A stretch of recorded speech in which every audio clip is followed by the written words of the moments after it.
the need to build a very strong African credit rating agency. We can proceed now, and I would like to invite at this stage His Excellency, the President of Kenya. You have the floor, Your Excellency.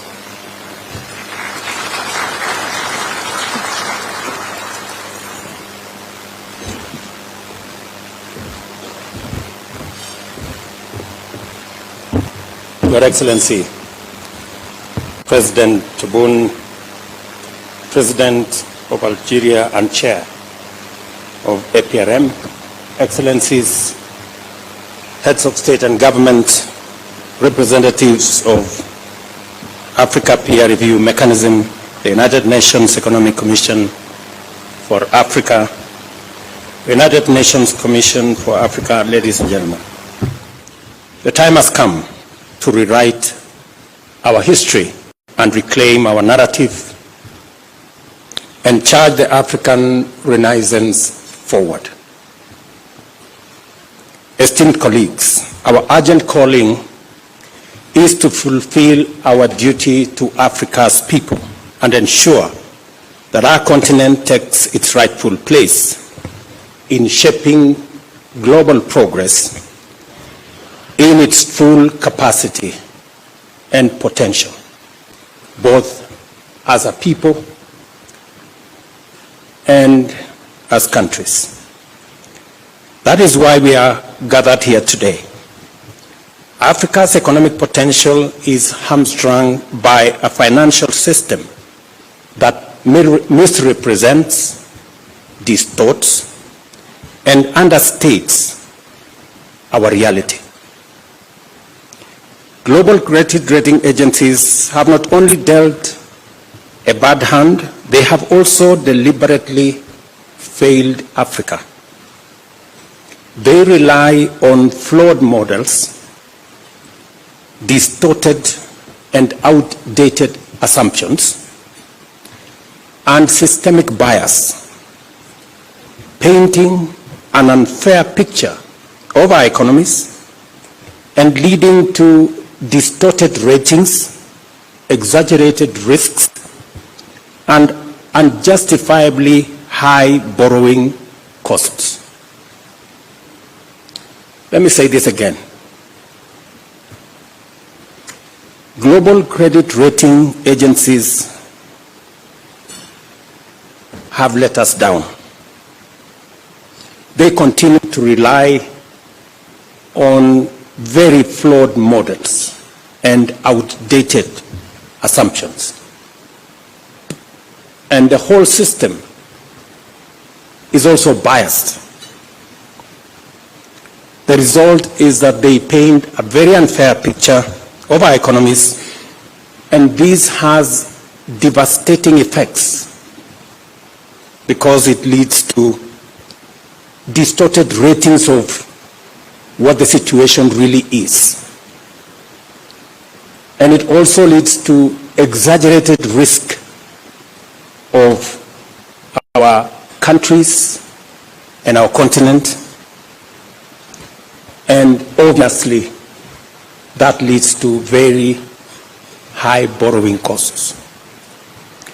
These prejudice assessments come at an enormous cost to Africa. They deter investment, distort global trade, and derail progress towards sustainable development goals. By mischarging Africa, these agencies deny opportunities to investors and economies and deprive nations of prosperity. The numbers tell a damning story. The Africa Peer Review Mechanism and the United Nations Development Program place the cost of biased credit rating at a staggering $75 billion in lost opportunities.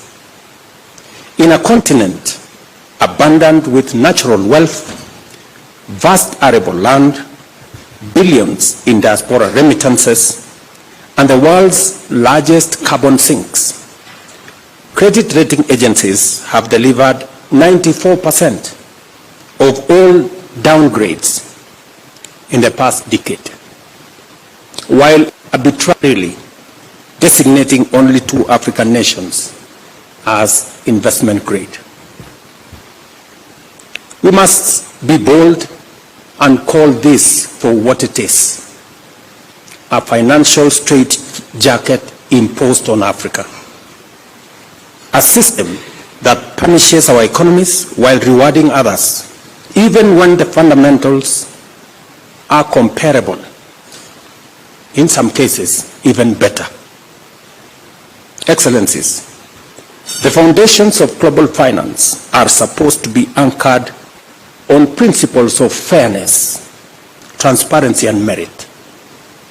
Yet, these principles are disregarded when it applies to Africa. Africa will no longer accept to be misjudged by scales that overlook our reality. The winds of change are blowing, and our march forward is as unstoppable as it is relentless. An African credit rating agency is not just an alternative. It is, in my opinion, an imperative. This agency must be globally credible and backed by rigorous, credible data and driven by high reporting standards. But more importantly, it must reflect Africa's reality correctly. We will not walk this journey alone. We will build alliances east, west, and north, grounded in shared values of dignity, equity, and progress. We will hold rating agencies to account and demand accurate standards. We will leverage the experience and expertise of Pan-African credit rating, strengthening their capabilities and expanding their reach. The potential impact is profound. Research shows that a 1-level improvement in Africa's average credit rating would unlock $15 billion in additional funding. This alone would outstrip official development assistance and meet some of the critical aspects of Africa's infrastructure needs. The opportunity is within our grasp, and we must seize it. I want to emphasize that this agency will complement international credit rating agencies by filling in data and analytical gaps. In other words, it will do the heavy lifting that international rating agencies may lack the time, inclination, or capacity to undertake. I see the role of Africa credit rating agencies as one of demystifying and democratizing sovereign credit assessments. It must develop a methodology that is objective, transparent, and replicable, rooted in the rigor of science rather than the exclusivity of tradecraft. Let me commend the United Nations Development Programme and AfriCatalyst for stepping forward to support African nations in strengthening their credit worthiness. This is the kind of partnership that we need, rooted in action.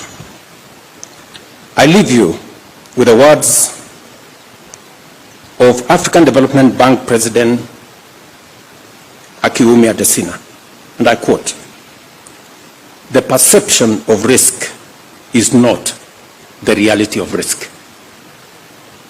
Wrong scales will always give wrong weights." End of quote.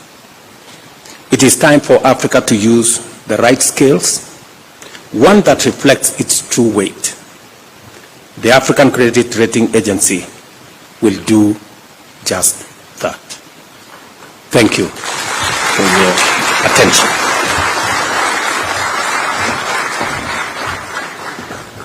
Thank you very much, Your Excellency, on your call for Africa to rewrite its history and end the very costly unfair rating system which equates about to $75 billion US annually, as indicated in your speech.